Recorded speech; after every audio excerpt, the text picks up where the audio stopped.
एक बार एक राजा ने एक कंपटीशन रखवाया जिसमें उसने 2 थाल मंगवाए और उन्हें कपड़े से ढका हुआ था। अब एक थाल में था चूना और दूसरे थाल में था बस एक बड़ा सा पत्थर। कंपटीशन ये था कि 2 बंदे होंगे, उनमें से एक को कोई भी एक थाल चूज करना है और उस थाल में जिसे जो चीज मिलेगी उसी से कोई मूर्ति बनाकर दिखानी है और फिर वो शख्स जीत जाएगा और उसको अच्छा खासा इनाम मिलेगा। फिर 2 मूर्तिकार आए, राजा ने उनके आगे 2 थाल करवाए और उनमें से एक को एक थाल चूज करने को कहा। अब इसमें एक इंसान था, एक मूर्तिकार था जो बोल नहीं सकता था। तो जब दूसरे मूर्तिकार ने थाल चूज किया तो उसके हाथ में आया चूना। अब जाहिर है चूने की मूर्ति तो वो आसानी से बना लेता और जो गूंगा था उसे मिला पत्थर।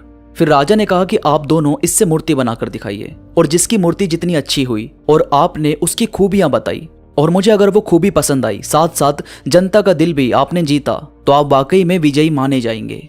फिर भाई दोनों ने मूर्ति बनाना स्टार्ट किया। चूने वाला पूरी तरह खुश होकर मेहनत करने लगा मूर्ति बनाने में, क्योंकि उसे पता था मैं मूर्ति बनाऊंगा और राजा को इसकी खूबी बताऊंगा। अब क्योंकि दूसरा मूर्तिकार तो गूंगा था तो वो क्या ही बोलेगा, इसलिए मैं खुद ये पारी जीत जाऊंगा।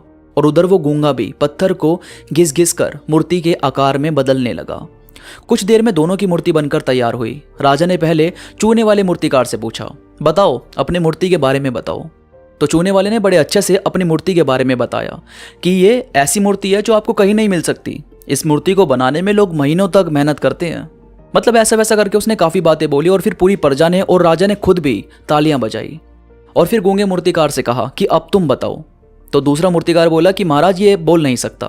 फिर राजा ने उसकी तरफ देखा तो वो गूंगा राजा के आगे हाथ जोड़कर दूसरे मूर्तिकार के पास गया और उसकी चूने वाली मूर्ति उठाकर जमीन पर फेंक दी और वो मूर्ति टूटकर चूर चूर हो गई। राजा को इस बात पर बहुत ज्यादा गुस्सा आया और फिर वो गूंगा मूर्तिकार तुरंत अपनी मूर्ति के पास आया और अपनी पत्थर वाली मूर्ति को उठाकर ठीक वैसे ही फेंक दिया जैसे उसकी चूने वाली मूर्ति फेंकी थी। मगर वो मूर्ति मजबूत पत्थर से बने होने की वजह से टूटी ही नहीं। अब राजा हंस पड़ा और कहा कि अच्छा, तो तुम ये कहना चाहते थे कि चूने की मूर्ति में चाहे कितनी भी खूबियां क्यों ना हो, मगर वो जरा सा गिरते ही टूट जाएगी और मेरी मूर्ति जमीन पर गिरकर भी सही सलामत रहेगी। और फिर गूंगा भी मुस्कुराया और हाँ में सर हिलाया।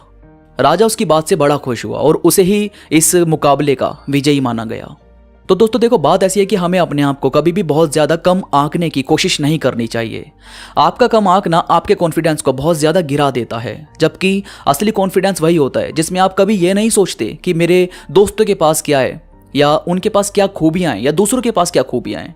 आप देखते हो सिर्फ खुद को कि मेरे पास क्या है, मेरे पास जो चीजें हैं मैं उनसे क्या कर सकता हूं, और अगर मुझे कुछ पाना है जो दूसरे के पास है तो मुझे किस तरह से मेहनत करनी चाहिए।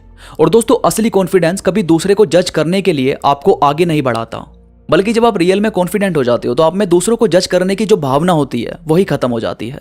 बल्कि फिर आप एक महान इंसान की तरह सोचने लगते हो कि अगर उसने ऐसा कुछ किया है तो जरूर उसके पीछे कुछ रीजन होगा, वरना यूं ही कोई थोड़ी ना कुछ करेगा। यानी कॉन्फिडेंस आपको कभी भी परेशान नहीं रहने देता, क्योंकि अब आप में ये बात आ गई है, अरे मैं हूं ना, मैं संभाल लूंगा, मैं देख लूंगा सब कुछ, कोई ना कोई रास्ता निकल जाएगा। इसके बाद किसी भी तरह की जिम्मेदारी लेने से घबराओ मत। जिम्मेदारी उठाना बहुत जरूरी है। जिम्मेदारी आपको एहसास दिलवाती है कि आप में कितना दम है, कितना कुछ आप कर सकते हो। और यार याद रखना, अगर जिंदगी में कुछ पाना चाहते हो तो हाथों को मजबूत बनाना पड़ता है, तभी आप जिंदगी का दिया हुआ संभाल पाओगे। अगर आपके हाथ ही मजबूत नहीं है, आप में जिम्मेदारी लेने की काबिलियत नहीं है, तो जितना मिलेगा वो अपने आप आपके हाथों से छूटता जाएगा। इसीलिए अपने कॉन्फिडेंस को हमेशा फर्स्ट क्लास रखो, खुद के दम पर थोड़ा थोड़ा आगे बढ़ना शुरू करो और आप देखोगे आपका कॉन्फिडेंस अपने आप दुगना होता जा रहा है। तो दोस्तों उम्मीद करता हूँ आपको आज की बातें पसंद आई होगी। आज की वीडियो से कुछ नया, कुछ अच्छा आपको सीखने को मिला होगा। वीडियो में कोई भी बात आपको पसंद आई हो तो प्लीज़ लाइक करो और कमेंट्स में मुझे ज़रूर बताओ कि आपको ये बातें कैसी लगी। इसके साथ ही मेरे साथ इंस्टाग्राम पर अभी कनेक्ट हो जाओ। इंस्टाग्राम पर मैं काफ़ी चीज़ें अपलोड करता रहता हूँ जो मुझे यकीन है कि आपको ज़रूर पसंद आएगी। इंस्टाग्राम का लिंक नीचे डिस्क्रिप्शन में मौजूद है, तो बस क्लिक करो और अभी जुड़ जाओ। तो अभी के लिए बस इतना ही, मैं मिलूंगा आपसे नई वीडियो के साथ, तब तक के लिए धन्यवाद।